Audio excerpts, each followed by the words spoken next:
Chapter 6. Missteps, blunders, fiascos, monstrosities, and devastations. So, school begins. All of the members of Unit 919 have their own individual timetables full of bizarre and fascinating classes. Hawthorne's obviously doing a lot of dragon riding, but he's also learning dragon tongue so that he can speak to them. Thadia is doing roller derby with a centaur. Morrigan has a class called Opening a Dialogue with the Dead, and they've all got all sorts of different things. But Ms. Dearborn shows up on Morrigan's first day and basically takes her timetable and cleans it. She wipes all of those classes that Morrigan was so excited about off and replaces them all. She's done her own timetable for Morrigan, and her timetable contains one class every day. It is called A History of Heinous Wondrous Acts with Professor Hemingway Q. Onstold. This class is with Professor Onstold, who is kind of half man, half tortoise. He is what Morrigan now knows to be a Wunnimal. And the difference between Wunnimals and Unimals is that Wunnimals are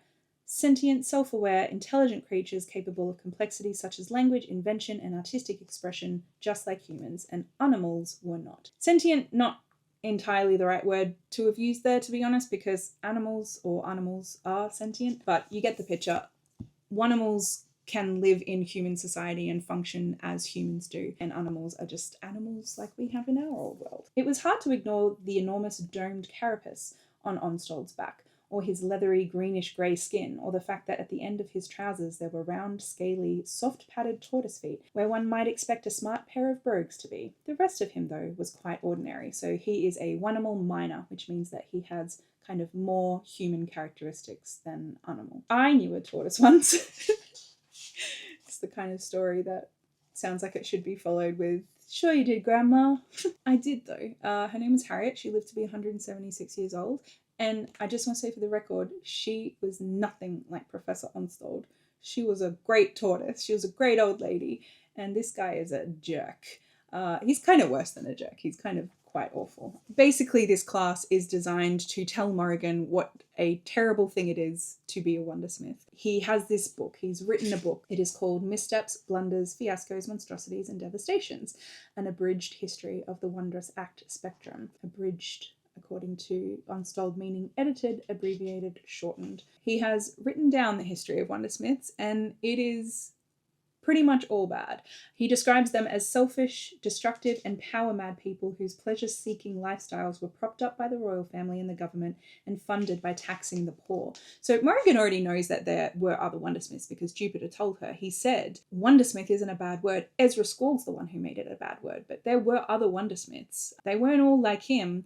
And, you can make Wundersmith a good word again. That is in direct opposition to what she's learning here from supposedly the expert on Wundersmith history. He literally wrote the book. It says, at their best, and this is according to his book, at their best, Wundersmiths were self-indulgent eccentrics abusing their positions of privilege by creating wondrous vanity projects that inconvenienced many and benefited few, like Decima Kokoro, who demanded public funds and resources to create a wondrous skyscraper made entirely of water, an expensive and hazardous folly that resulted in several people drowning before it was shut down, or Odd Boy Gemini, who demolished an entire block of houses in a poverty-stricken borough to build an adventure park, which, upon completion, he named after himself and never allowed anyone inside. At their worst, they were dangerous despots who used their powers to tyrannize others and to keep themselves in positions of wealth and prestige, like Ezra Scald, but also like Gracious Goldberry, who was extremely prejudiced against Wunnimals and called for all of them to be imprisoned, or Frey Henriksen, who'd started the Great Fire of Nevermoor 600 years ago. And so Morrigan thinks, oh, okay,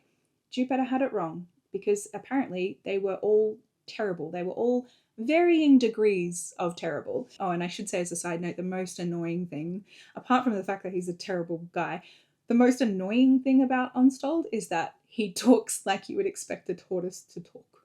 Very slowly. I can't even, that's the only sentence I'm going to read at Onstold pace because it will drive me bonkers. This is why I finish people's sentences for them. Sorry everyone, but I just can't stand it. Talk faster. So he asks her, and why do you think I have chosen to teach you this? And sweet optimistic Morrigan, who's probably seen one too many heartwarming family movies and after school specials, thinks, and she says, oh, so that I can avoid them. You're trying to tell me all of the mistakes that I shouldn't make. And he's like, no. You think I expect better from you? You think I expect more from you than these monsters? And Morgan's like, surely you want me to be better than these terrible people. And then Onstold says, one of the most awful things that I could think of for an adult to say to a child. He says, you are a monster already. My duty is not to save you from yourself. It is to show you that you are beyond saving. Whew. And Morrigan doesn't need to hear anymore. She runs. She's out of there. Not just out of the classroom. She's out of Onesock and she is taking the Brolly Rail home. And I think, good for you, girl. That is exactly what I would have done. I wouldn't hang around to hear any more from that guy. However, halfway home, she realizes this is a mistake because if she shows up this early at the Hotel Deucalion, she's just going to face a lot of questions about what's going on, and she does not want to answer those questions. So she stops at the next stop, which is the docks. So she's down on the riverbanks of the Douro, and just as she's brooding and sulking and being miserable, her day goes from bad to worse, and she hears this creaking, clacking sound, and she turns around, and it is one of the strangest, most frightening things she's ever seen. Rising from the muddy banks of the River Douro was a figure made of bones, not a skeleton exactly, as that suggested some sense of order and anatomy. There was no order to this person, this creature. It was barely a caricature of a human being. Even stranger, it was growing, drawing together before Morrigan's eyes out of what was presumably the bones and debris of many ages buried in the sludge. The most frightening thing of all was the way that it was looking at Morrigan. There were no eyes in its skull, and yet she was certain it was looking at her, as if it wanted something from her, perhaps her bones. And once again, I love a smart protagonist. She does the most sensible thing and legs it. She's out of there. I'm not hanging around to find out what this eyeless bone guy wants from me. I'm gone. And she runs and she goes back to Onesock thinking, well, maybe I'll get there in time for the home train and I can just pretend none of this ever happened.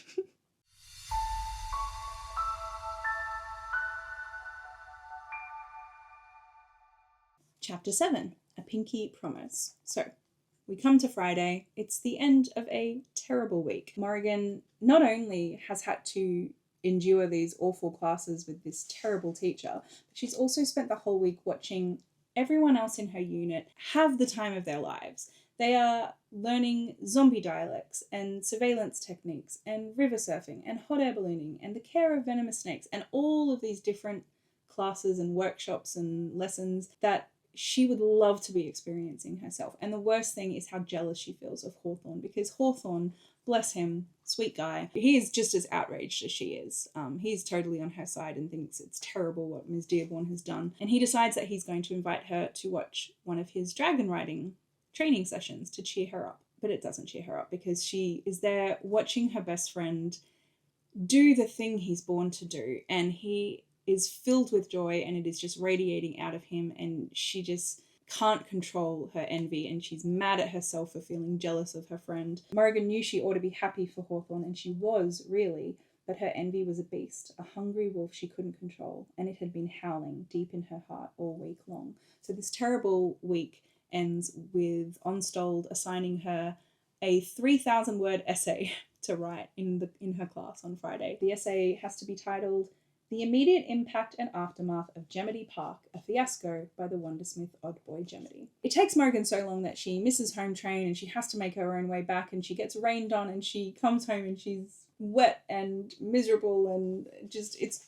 been a horrible, horrible time, and she's starving. I'm going to read you this paragraph. All the long, rain-soaked journey home, she had dreamed of her favourite dishes from the Hotel Deucalion kitchen, steaming bowlfuls of chicken dumpling soup, gooey baked cheese and crusty bread still warm from the oven, spiced rice pudding with honey-fried pears, blueberry buttermilk pancakes stacked a foot high and smothered with syrup, and scones. What she wouldn't give for a single perfect Deucalion scone. I can tell you exactly where I was when I wrote this. I was in a cafe in my hometown, and I'd been there for hours, and I was on a roll getting stuff done, and it wasn't the kind of cafe that serves like decent food, and so I hadn't eaten lunch, and then I'd skipped dinner, and it was nearly 9 o'clock, nearly closing time, I remember, and I looked back on what I'd written, and let me just tell you, this is not the only paragraph that is just description of various dishes, and so that will put you in the mindset of where I was when I was writing this chapter.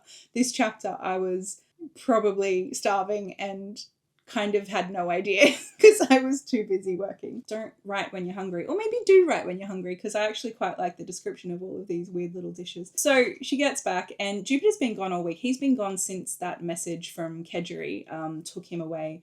And so he's missed her entire first week of school. But finally she gets back on Friday and he's there. And she goes to meet him in his study, and Fenestra's there as well.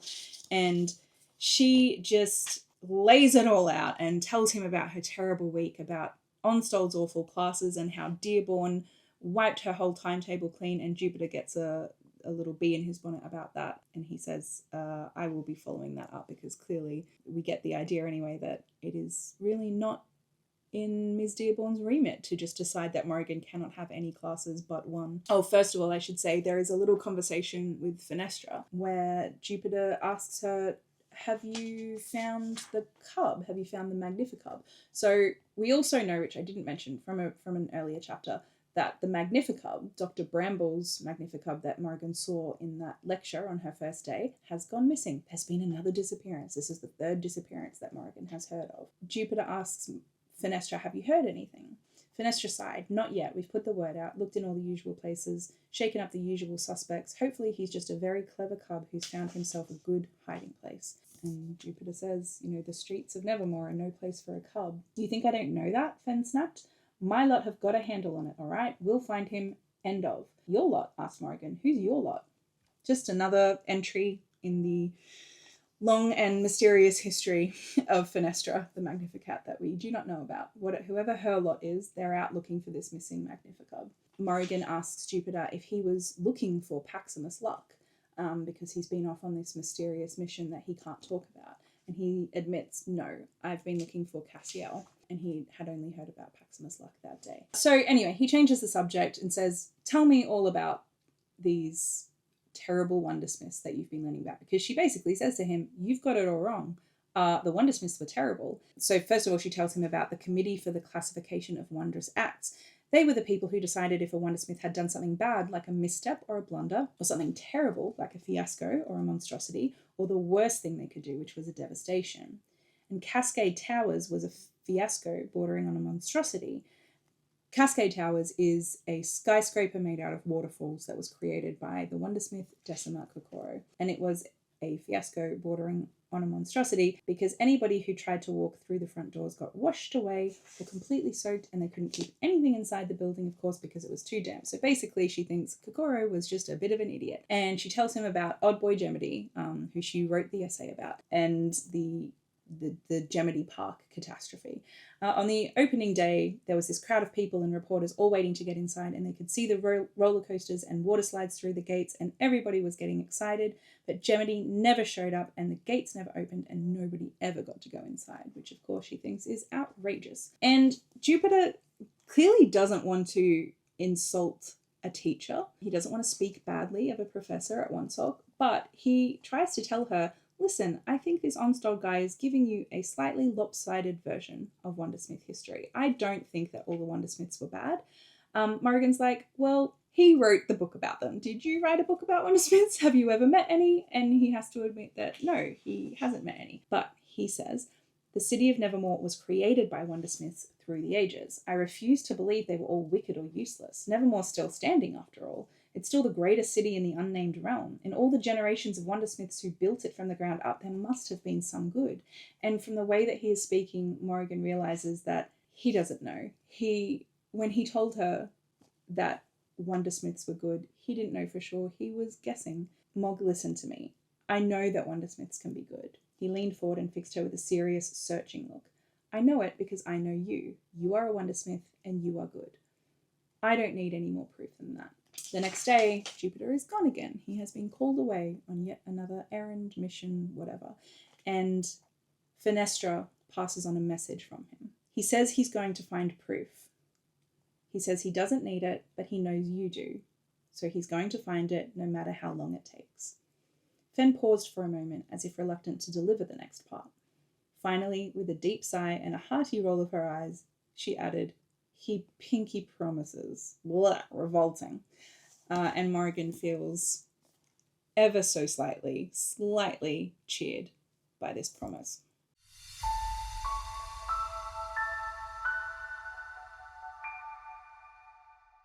Chapter 8, The Living Map. So, it's Monday.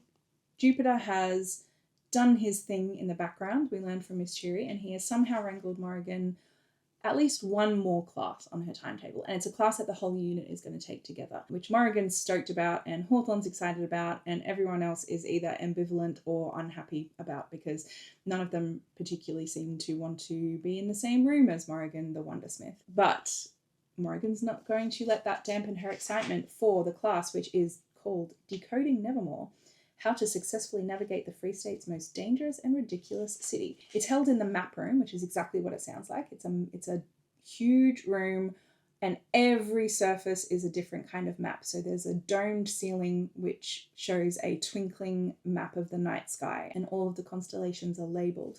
Some of them are called Althaf the Dancer, Gurita Minor, Craig, Gaiathle the Wakeful. I just thought it was funny to call the constellation Craig, and so I named it Craig after an old friend of mine that I used to work with.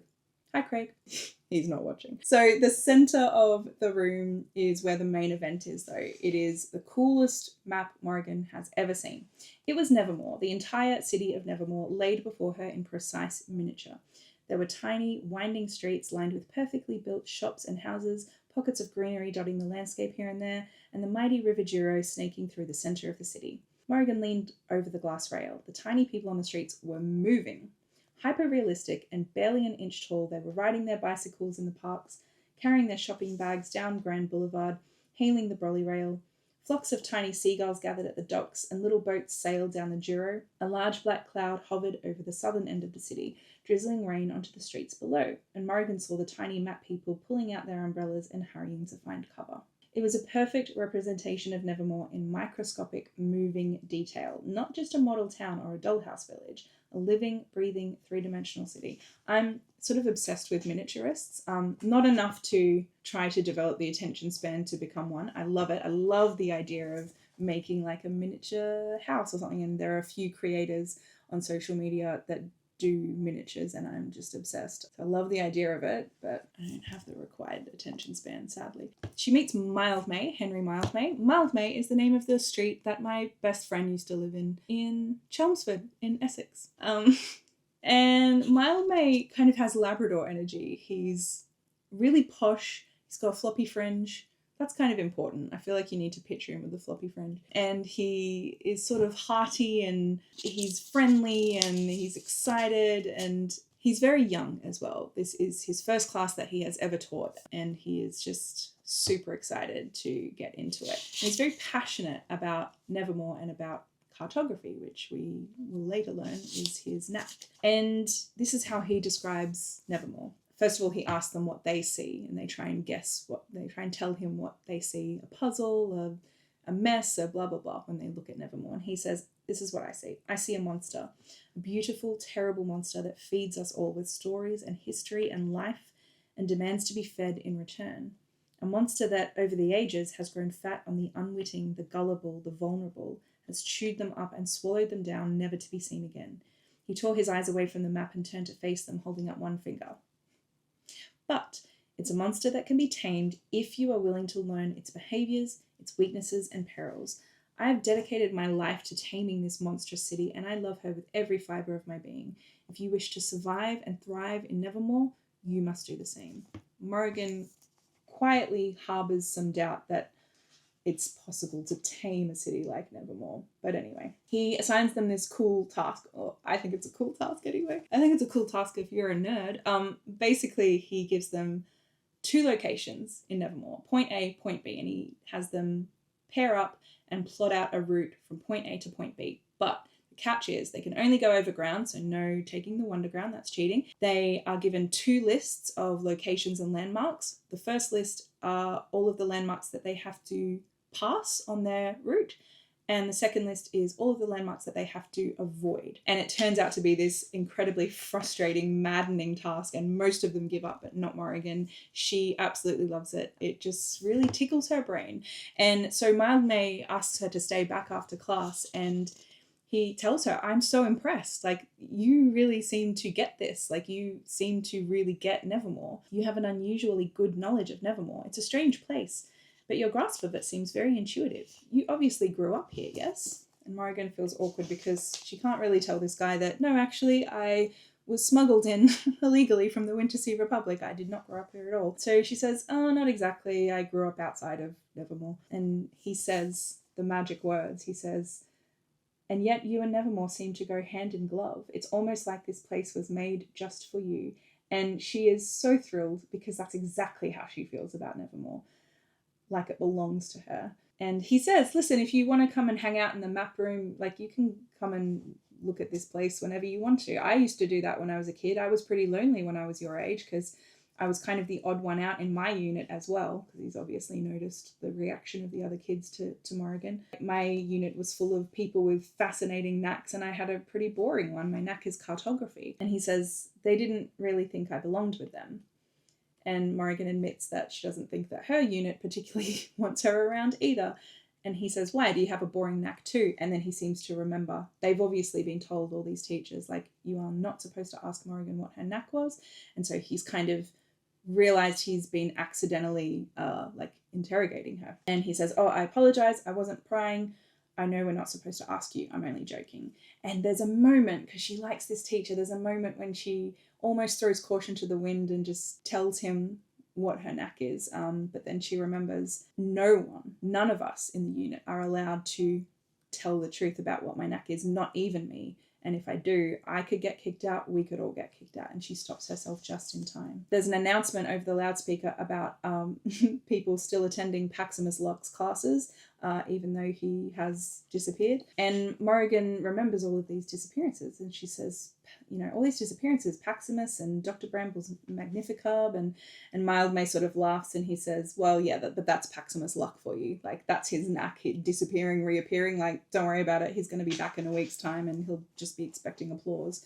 And Morrigan kind of doubts that. And as she's leaving the map room, she thinks of Ezra Squall because she's remembering the last time that a string of terrible things mysteriously started happening in Nevermoor, when there were all those echoes on the Gossamer line and so on. And she can't help wondering where Squall is and when he will return.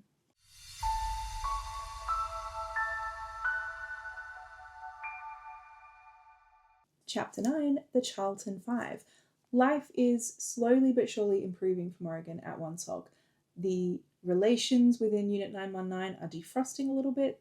The other members of the unit are a bit friendlier towards her. They're including her more in things. And Na doesn't look terrified every time she comes near her.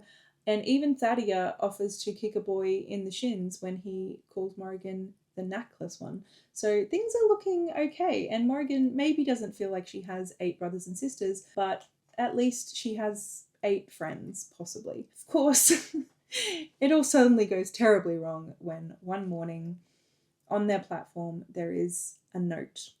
It's addressed to the whole unit, and it says, we know the terrible truth about Unit 919. We have a list of demands. If you want your secret to stay a secret, you'll await our instructions. Don't tell a soul. If you do, we'll know, and we'll tell the whole society. So, someone seems to have found out that Morrigan is a Wundersmith, and there is an argument amongst them about whether they should give in to these demands, or they should tell the elders, or tell Miss Cheery, or just let these people reveal what they know, because, who cares? Then they'll be the ones who get in trouble. But Mahir points out that we're the only ones who are supposed to know that Morrigan is a Wundersmith, so if it's been leaked, we will get expelled. And yeah, an argument ensues, and Morrigan isn't really thinking about getting expelled. She's thinking about the way that she would feel if suddenly everyone in the society found out that she was a Wundersmith. Right now, people were curious about her and perhaps a bit suspicious, but if they knew the truth, it would be just like being cursed again. Everybody hating her, everybody fearing her.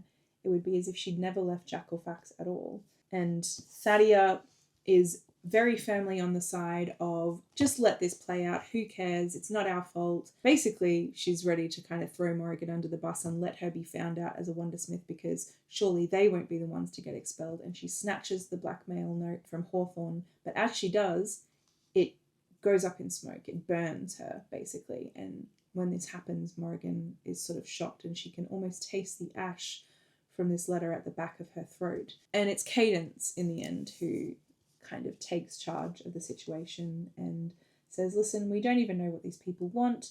Let's just wait for the next note and then we'll decide what to do. And they all sort of reluctantly agreed. Cadence isn't even trying to mesmerize them. She's just telling them what to do.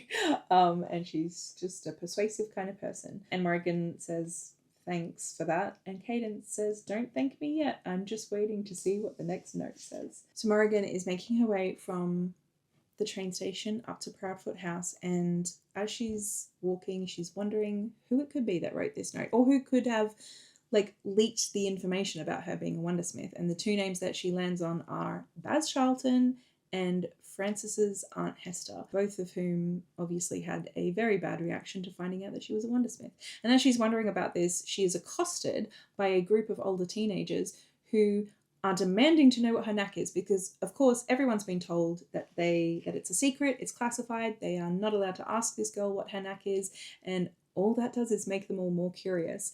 And these teenagers are led by a girl called Eloise and her boyfriend Alfie, and they pin Morrigan to a tree, and Eloise starts throwing steel throwing stars at her to try and get her to reveal what her knack is. And Morrigan has a very visceral response to this.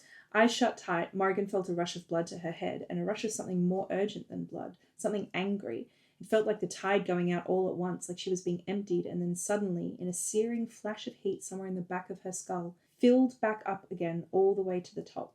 She was a dam overflowing, about to burst. She opened her eyes. 5 steel throwing stars in the air, 5 scholars frozen.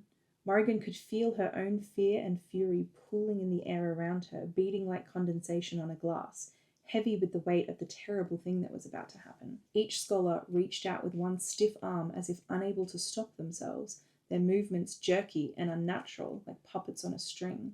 Each hand plucked a star from the air and turned it on its owner.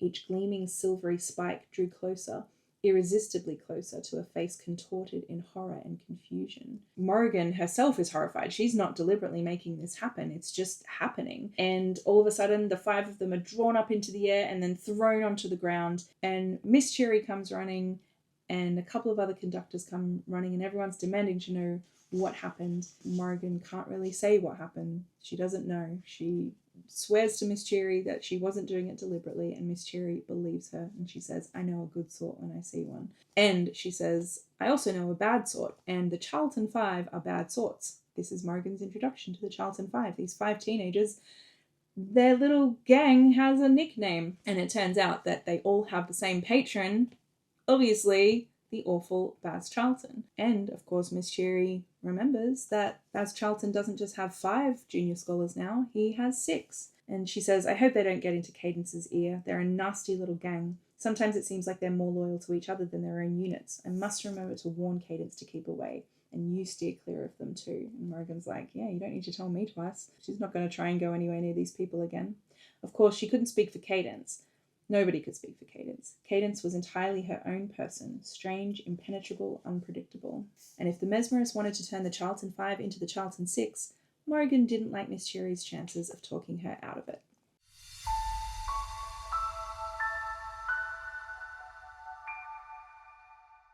So that's it for the recap of last week's chapters.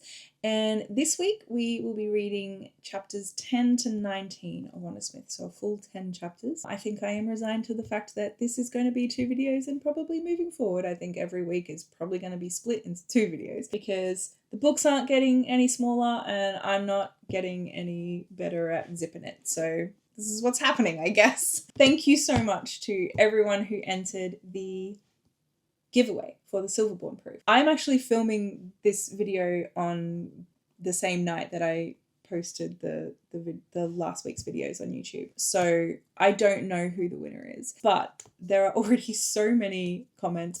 I promise you I wasn't like, comment on this video and tell me how great I am and maybe you'll win a book. I truly was just like, I just need to see all of the names listed. So honestly, you could comment like the word cucumber and you would still be in the running to win. But having said that, it has been so lovely. Like, so many of you have said such heartfelt, really, really kind things about the books and about what they mean to you. And that's so lovely and unexpected, truly. And I don't know how many comments that we will end up with there and who will be winning this because I'm going to choose the winner at the last possible moment so as many people can get an entry in as possible. So this name on the screen right now, congratulations, you are the winner of the proof, and we will get in touch via DMs. Maybe the best thing would be for you to DM me on Instagram. I'm brand new to having a YouTube channel, so I don't actually know if we can like send private messages on YouTube, but might be best to DM me on Instagram, and I'll get this sent out to you so you can start reading it, or like using it to prop open doors or whatever you want to use it for, to maybe flatten flowers that you pick in the garden. I don't know, have fun. Anyway, I'm going. Okay, this is how these videos end up being 2 videos. See you next week.